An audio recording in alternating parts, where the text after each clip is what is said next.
looking at? Am I the asshole? We're going to start off today with a little bit of AITA. Am I the asshole for not bringing gifts to my nephew's birthdays because they never give my kids anything? How old are your nephews? What do you mean? Who's that? Your siblings? Let's see. I, 34 female, have 2 kids. Over the past few years, my nephews have had several birthday parties. We've always been invited and I used to bring gifts every time, but I started noticing that when it's my kids' birthdays, their parents, meaning my brother and sister, never bring anything or even acknowledge it. My kids don't even get a happy birthday from them. Okay.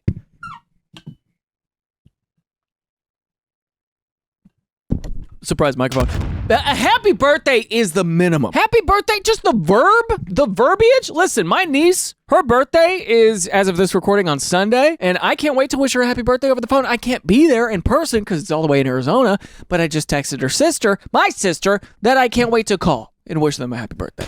Okay? A happy birthday phone call from an uncle to a nephew. It's fun. It's cool. Nieces and nephews, they're all, they're all just little children of God. Little children of some deity. Maybe not God. Maybe children of let me think here. Let me think of a good analogy. You're going to watch me think about this here for a second.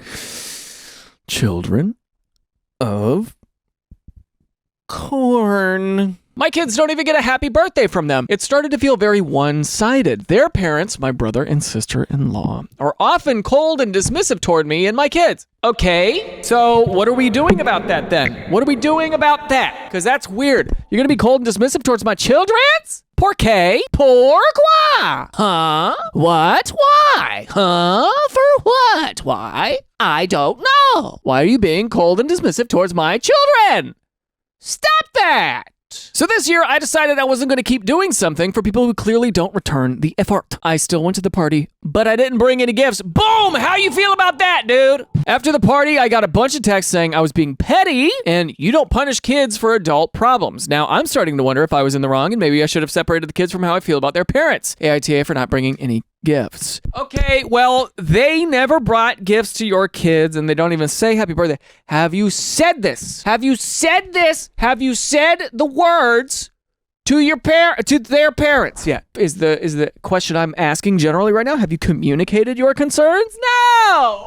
Or maybe yes. I don't know. You might have. Hey, what's the deal? I always get your kids gifts, but you don't mind. What's that? You got financial problem? Which is fine, by the way. Finances, that's fine. Just be like, hey man, we can only afford, saying happy birthday. But it seems they're not even doing that, and you think they're being cold and dismissive? What's that about, homie? Sorry, I am battling my headphones. Somebody said my in-ear monitors that I rocked these past couple Reddits look like I have nails in my head. These things. So I'm trying to rock the old headphones now. I don't know. Do you care? Probably not. Huh? Edit, for those asking, yes, we've always had birthday parties for my kids, and my brother, sister-in-law, and their children were invited every time. They attended a few over the years, but have never brought gifts or really acknowledged the occasion. I don't know, man. For me, it's not really about the gifts. But if they're one of 4 people coming, it would feel kind of weird if they didn't give anything at all. And when I'm saying anything, I mean like you go to the grocery store, you get little cheapo chocolate-covered coins. If you're 34 and you got kids, they're probably 6, 7. Give them little chocolate-covered coins. Give them something simple. You know what I mean? Just something really easy. It is truly the thought that counts. But then again, gifting isn't really my love language. I don't know if that applies to family or not. But it's not really something that is super important to me. But, my grandma shows up and she's like, hey, I got you this video game. It's like, oh my God, grandma. I still remember that. My grandma, man, she would want to get me and my brother video games. The new Pokemon game or something like that.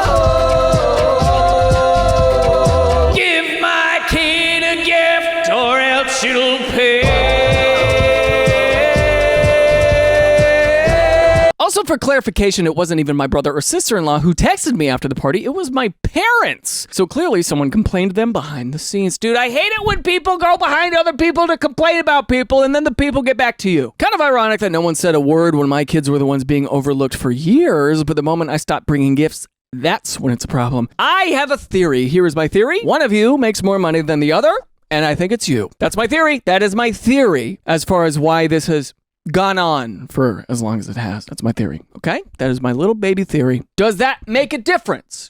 No. It's a little thought. Again, it's a little thought that counts. It's a little, that's what I'm looking for. You know, those golden coin, those little chocolate, do you know what I'm talking about? Those little chocolate coins? Show a picture of that. Yeah, that's what I'm saying. A little something like that, dude. It's 25 cents at a freaking grocery store, man. Just pick it up. Just be like, hey, I got you real leprechaun gold. That's all you got to say. There's 6, 7. Just tell them I thought we weren't doing presents anymore. NTA. That's what the top comment here says. I agree with that approach. Oh, I thought you guys didn't believe in birthday gift exchanges. Also, no, you don't punish kids for adult problems, but honestly, these kids probably have enough gifts and toys. They aren't being harmed in any way. Do kids really care? I mean, I guess they care if that's like the expectation, like if it's always being expected, you know what I mean? Like, for example, if you have gotten like a check in the mail or like, $20 from your grandma every year, you do mental math and you're like, well, grandma's probably going to give me $20. I could contribute that towards my like video game fund or whatever. Back when video games weren't $90. You don't punish kids for adult problems. Ask him, what's the dang problem then? Because for years now, you have no clue.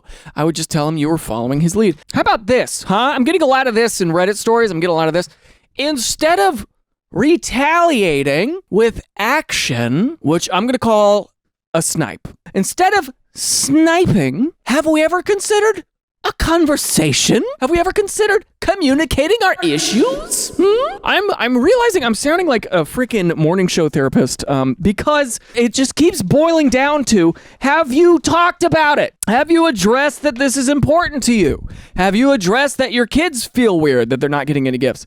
Has any of this been a conversation at all? Oh, I never intended to punish your children. I was just following your lead and assumed we're all just not giving gifts. I am curious now, though. What are you punishing my children for by not giving gifts? It's fine when they do it, but wrong when you do it. F that. Again, why is there an expectation that you are giving gifts but they don't give gifts? There's a lot of stuff we're not understanding here.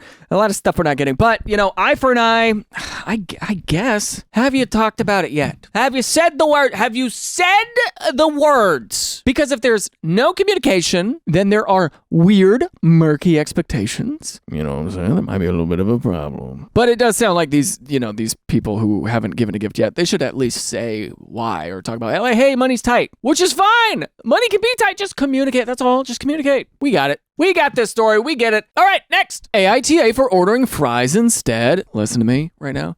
For lunch today, I had In-N-Out. Listen to what I had. I'm about to tell you. Listen up. I got a double single, animal style. No tomato, no onion. I got a side of fries.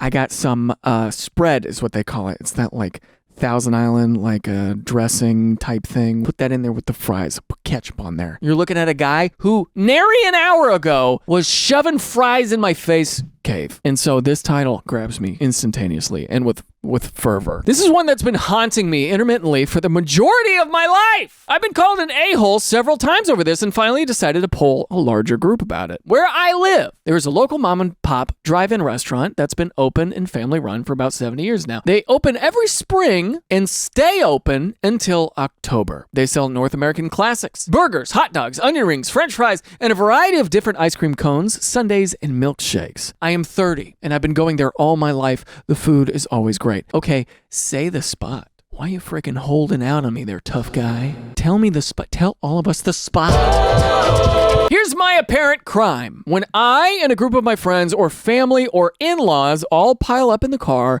and go to the drive-in, they all tend to order some kind of cold, sweet treat. Shakes and cones, etc. But I am A, lactose intolerant. Are you me? Are you literally me, dude? And B, a fiend for french fries. You are not me. Because while I enjoyed my french fries today, I am not a fiend for them because they're very salty, or sometimes they're under salty, or sometimes they're soggy. I don't know. French fries can go bad in so many different ways. They really can. We're learning so much today. So 9 times out of 10, I go against the grain and order fries instead of any ice cream. Makes sense. In the spirit of full disclosure, I will say that I am 100% one of those lactose intolerant people who ignores it and takes the L to eat dairy when it suits me. I just prefer the fries or maybe sometimes a hot dog over ice cream. I get it, dude. Look, for those of you who have survivable lactose intolerance, that's what I'll call this, that means you're not in a Mayday situation where you need to go find the bathroom, but you are in a Mayday situation where you're silently going to be letting off farts in the presence of others. And if you have proper lactose intolerance, them toots, Not something you want to be around. And that's all I'm going to say about that. I know you might be eating while watching this. That's it. Don't worry. I'm not going to gross you out. Okay, we're going to move on. The cooked food and the frozen desserts get served up out of 2 different windows with 2 different lines, and the ice cream line definitely moves faster. Okay, so they're thinking about expediency now. Okay, I see what's going on. So for about 20 years now, I've been getting intermittently complained at and criticized for ordering fries when everyone else ordered ice cream, and therefore holding up the entire group for an extra 5 to 10 minutes to get my food so we can all leave. Is this a one time? Did this happen once or it happens every time? No. 9 times out of 10. 9 times out of 10, I go against the grain, order my fry. Okay, so this happens constantly. You're just a fry guy. You don't want a sweet treat. You're a fry guy. You are less likely to be pre-diabetic, I say with confidence, not knowing anything about medicine. It's apparently very inconsiderate of me to order something that takes longer than everyone else when the whole rest of the group ordered from the quicker options. They're all getting what they want. They're not settling. It's just apparently rude of me to also get what I want. It's been several different friends, family members, and in-laws now who have said this, ranging from playful jokes to downright cranky bitching. Is it actually so bad of me to order something that takes 5 to 10 minutes more? It's not like I asked them to wait to eat or anything. Okay, are you all sticking around? Are you in a rush somewhere? Huh? You said 9 times out of 10. Here's my question to you, sport. Do they go to this spot to quickly grab something in order to leave? Let me ask a follow-up question. Like you're on your way to a concert. They're like, hey, let's quickly grab some ice cream. Specifically, let us quickly grab some ice cream. We are on our way to get ice cream. Does anybody want ice cream? You say yes. You say yes to ice cream because you know that means fries for you. If the expectation is ice cream and yet you go and get fries and that adds 10 minutes when you're already running behind on the Olivia Rodrigo concert, is that when you get your French fries? If it is, then you're the asshole. But you're probably not, and that's probably not what's happening. Let me be frank with you. Get what you want to get, dude. Get what you want. Go get fries, dude, because I'm the same way. Lactose intolerant. They don't want you to eat something that makes you uncomfortable, or pop a Lactaid. Bring a Lactaid with you. Let's see what the comments say. Basically, NTA. That's my thinking. Let's see what they say. Based on the facts presented, I'd go NTA. However, if 3 separate groups of people have all complained separately, your family, your in-laws, and your friends, then I'm inclined to think there's something more annoying or obnoxious about it besides 5 extra minutes. How many different people does this aggravate? This is a great thing that they pointed out because it's very true. Listen up. If one person says something bad about you, complains about you in a certain way, if one person does it, you can take it or leave it, whatever. If 2 or more separate people, detached from each other, complain, then you got to take something away from that. Then it's time to learn. In acting, in the acting world, they do this. You read a script, you write down what your character says about themselves, and then you write down what other people in the play or in the movie say about your character. And that is where the truth of your character is. It's in the Venn diagram. It's in the Venn diagram of what other people say about you and what you believe about yourself. If you have multiple sources of input, that Venn diagram, like 3, 4, 5 circles, and you get that little nugget of truth in the center, that is a beautiful bit of information to have about yourself. Not a lot of people get to really look at the mirror of truth and make a change. But if you are afforded that opportunity where you have multiple parties saying similar things about you, listen up, because you're going to learn something about yourself. You just are. It's just how it be. Let's see what Op replied here. Op said, I've wondered the same thing over the years, but what are the odds of so many people hating this? But I promise I've racked my brain for anything that could make it more annoying than I've laid out, and I'm coming up empty. You know what you might be doing, dude?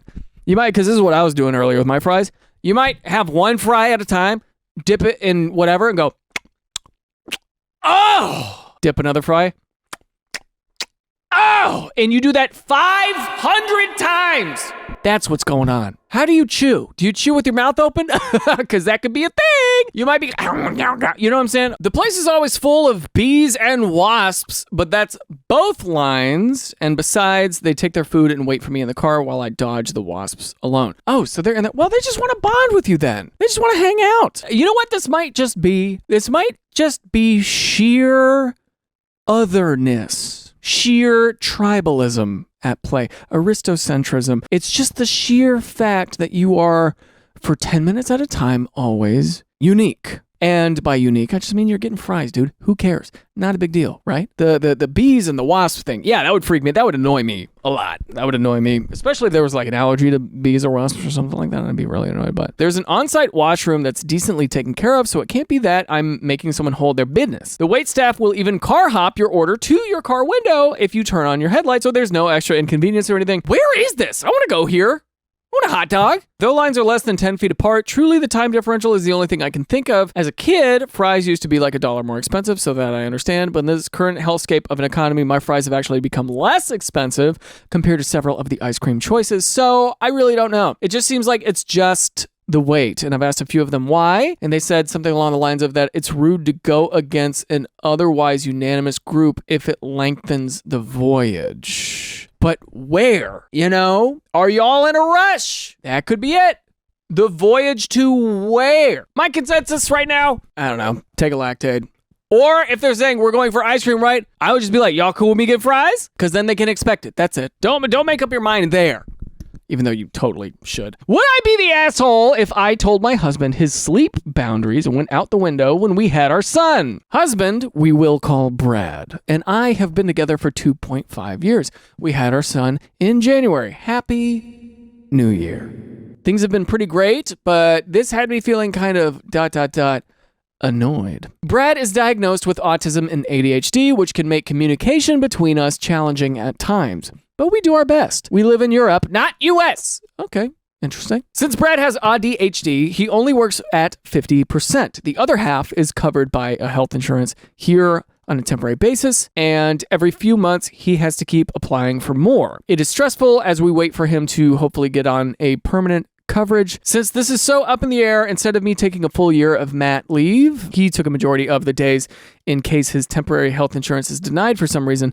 Then he can keep his work schedule at 50% and still get paid on the days he has off. I'm trying to understand what you're telling me right now. He works like 20 hours a week instead of 40. Is that what you're trying to tell me? So generally what we know right now, you are not taking maternity leave like you could for a year. The man is working at his full 50%. Is that what I'm understanding? All right, let's see. Which means I went back to work part-time. I work from home as a private teacher. I choose my hours since my students usually live in different countries. I chose some in the afternoon when Brad is home with our son, and at nights when my students would be awake and Brad is also home. I also have one student in the evening, 11 p.m. to 11:30 twice a week. This is to help with some income, and we discussed this before I even went back to work. He had asked for no students past midnight, so if the baby is having issues sleeping, he can take care of him and hopefully get him to sleep. Well, Brad got back on a schedule where he wants to go to bed at 11 p.m. every night. We try to, but with the baby, sometimes it just does not happen. Of course it doesn't happen. Baby will sometimes stay asleep when I put him to bed. I nurse him to sleep, and sometimes he wakes up screaming. Well, last night I told Brad I had my student at 11 p.m. and I would try to have my baby sleeping by then. He asked me, what is your plan if the baby wakes up? My bedtime is 11 p.m., so hopefully you have thought of something. Wow. All right, people with autism and ADHD or ADHD, I don't know, the combined type, does that enhance this at all? I don't know. I guess routine is very important to people with ADHD. So maybe it's extra important to people with ADHD? Question mark? What say you? I don't know. I'm trying to think of how I feel about this so far. He's not, when you're a new parent, this is what you're signing up for is sometimes you lose sleep. And I think he should consider alternatives. Maybe that is adding a nap as soon as he gets home from work to account for this difference. But something could be on the schedule for him to adapt to. That's what I think. I said, well, hopefully he stays asleep. If not, you will just have to take care of him or put him on his playmat and entertain him. He resolutely said, bedtime is 11 o'clock and I will go to bed. Come 11 o'clock p.m., baby is in bed and Brad is just getting out of the shower. I guess he woke up moments after I started with my student, as when I came out of the office, he was walking around with the baby. I took him, nursed him back to sleep, and went to bed shortly after 11:30. Okay. Interesting. So when push came to shove, he did take care of the baby. He did step up and he was walking around with baby. So he's saying, I want this for me. I want to be able to sleep at 11 or 23, but ultimately he's going to take care of the kid. So he's not irresponsible. He just has hopes and dreams that can't be true right now because there is an infant in the house. You know, we used to be hunters and gatherers. You ever think of that? We used to freaking corner woolly mammoths out in the wild and eat them. And now we're mad if we can't go to bed exactly at 11 p.m. I get it. I would not survive in the African Sahara. I would not survive in Pangea, dude. I'd be gone, you know? And the supercontinent we used to live on, where would you be? I know where I would be. Dead. This morning, he was a bit annoyed with me. When I tried to hug him goodbye as he was leaving to work, he did not hug me back. We always do this before he leaves, so I said, "Are you upset with me still?" He replied, "Yes, you crossed my boundary. My bedtime is 23. We discussed this. I go to bed, and anything past that is your problem to solve if baby wakes up." Okay. This is not for my neurotypical brain to decipher. It is interesting here, because this woman is pointing out that he has ADHD.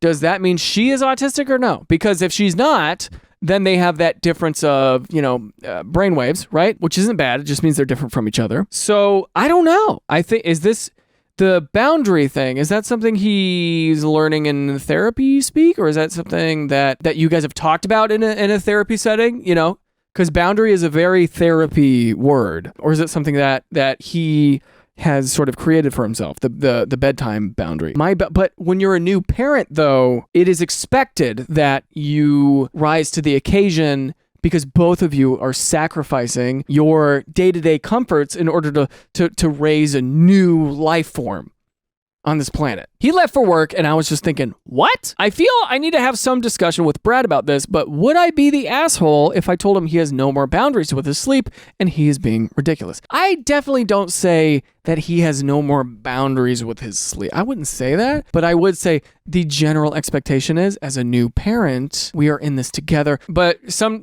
parents will be like, is it your night or is it my night? It's your night, right? And so one person gets to be in bed, they hear a cry, it's my night, I got it. And then the next night, you take shifts, you take turns, so you're not constantly both exhausted all the time and arguing all the time. Like there's yin and yang, you seesaw responsibility a little bit, but she's working also. The wife, the mother is working also. So both of you are working, and it is only up to the wife, who is also working, to take care of the child after 11 p.m. That seems a little, I don't know. I don't know if boundary is the right word there. It's a sacrifice that you are both supposed to be able to make if you're having a kid. I'm going to start with reading something from somebody who is ADHD. Not the asshole. I'm also ADHD and have a 7-month-old and a 6-year-old. Okay, so 7 months. When I'm ready for sleep, that's all I want, and being woke up or kept awake makes me feel like crap. But I suck it the F up because the baby is not the best sleeper. He wakes up often and wants to be nursed back to sleep. Do I want to do it? No. I have to do it, though. ADHD is no excuse to get out of responsibilities. It is okay to struggle with the challenges of being a parent and being ADHD, but you still have to parent. Okay, so there it is right there. You got to do the damn thing. You have a new responsibility. You chose to have the child. Got to do what you got to do, man. When you have kids, everything changes. I would know. I have 2 cats. That's the same thing. AITA for telling my brother-in-law he needs to book a hotel when he and my sister were staying at my house. My sister and her husband live across the country and decided they want to come to visit. I live in a 2-bedroom, 1-bathroom, and I set up a bed in my home office because they wanted to stay at my house. They had been here for 4 days. The bathroom has been a big problem. He spends hours in there. After the first day, I talked to my sister about it. She says he has a condition where he needs the bathroom a lot. Okay, so like Crohn's disease or IBS or something like that. I get it. I understand this fear because me personally, dude, when I had an office space rental, like I was renting an office space to film stuff out of, it only had 1 bathroom stall for men in the whole building, and that freaked me out. Do you know the solution for this? I'm going to tell you the solution for this. The solution is to look your coworkers in the eye and go, hey, I'm going to go to the bathroom and I'm going to destroy that thing. So if I were you, I wouldn't go in there for the next 10 minutes. And if you say that, you get up, you go to the bathroom, you're free. You're good. Because if anybody else goes in there, you don't know them. You don't have to see them every day. Hey, I'm going to go tear up that bathroom. Huh? All right, see you in a bit. And then get up and go. This is a different problem, though. We're talking about something else. I just wanted to share that little bit of intel with you. On day 3, it was even worse. There was a time where I had to excuse myself to go to the store so I could use the bathroom twice because he wouldn't leave. This is a Mayday scenario. This is so scary to me. I get this, dude. I get this. I do. I get it. I sympathize so hard. Look, man, I got a little bit of IBS. I'm not gonna lie to you, okay? It's a lot better now. It is a lot better now because I know what I'm supposed to eat and I know what I shouldn't eat. With that said, dude, if this YouTube thing doesn't work out and I have to downsize, it is a non-negotiable that I have 2 bathrooms. Non-negotiable.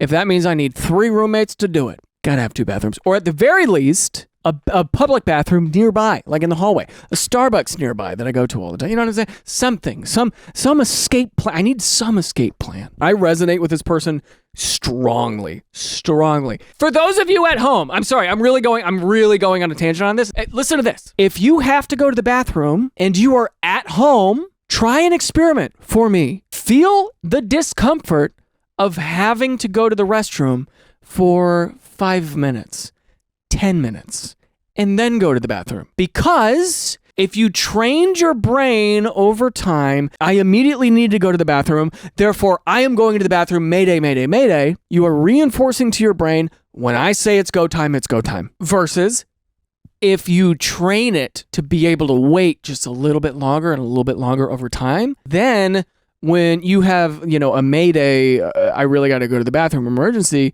but somebody is occupying the only bathroom, you can enter like a meditative state that you've trained yourself. Don't do this all the time, but just as an experiment. If you have bathroom anxiety like I do and like I have for the past several years, try it a couple times. See what happens. The last day I woke up at 4 a.m. and had to use the bathroom very badly. 4 a.m.? And it was occupied? I knocked on the door and he said he'd be out in a minute. I told him I really had to go. It took him an hour to get out. The nearby store wasn't open at the time and I had to do something I am not happy I had to do because I couldn't wait. Okay, what did you do? Did you pee in the sink? I get it though. The next morning I told him he needs to get a hotel. I cannot be blocked from using the bathroom in my own home because he takes it hostage. I get that he has a condition, but so do I. And I make sure I have my own bathroom when I travel so I don't get in the way of other people needing the bathroom. Great. I get it. Here's the next challenge. This is an unexpected financial hurdle. Are you willing to go halvesies with him because none of you knew this was going to be? I don't know. I don't know. That's what I would try to do. My sister and brother-in-law were very upset and called me ableist. I told them what I had to do last night because he was in the bathroom for so long and they said I could have held it. I told them they need to leave and find a hotel or stay with other family. He just can't stay here anymore. AITA for telling my sister and brother-in-law they need to get a hotel when the plan was for them to stay with me for a week. No! Absolutely not. I want to know what you did, frankly, but that's just me being messy. I just want to know. I personally would be furious. I would offer to split the bill on the new hotel or something because I'd be like, hey man, it's day 4. I had to do something crazy last night. You got to go. Sorry. It's not ableist. It's a realistic thing because everybody's got to go. That's a huge thing. Bathroom anxiety, being embarrassed for bathroom stuff, being caught in a fart, dude, all this stuff is in human nature to be discreet and to go away and to have your own zone, have your own little room. You know what I mean? I get it. Oh God, I get it so much. Anyway, I want to read a couple of the comments. I think she's totally within her rights to kick him out. That's my personal opinion. If I were her, and because this is a change of plans, I would help pay for the hotel. But then again, I don't know. Let's see. Shut off the Wi-Fi every time he heads to the loo. NTA. I mean, not a bad idea. Yeah, what's taking a full hour? I don't know. You know what, though? Some people have colostomy bags, and that's a whole thing. I don't know what it... a whole thing.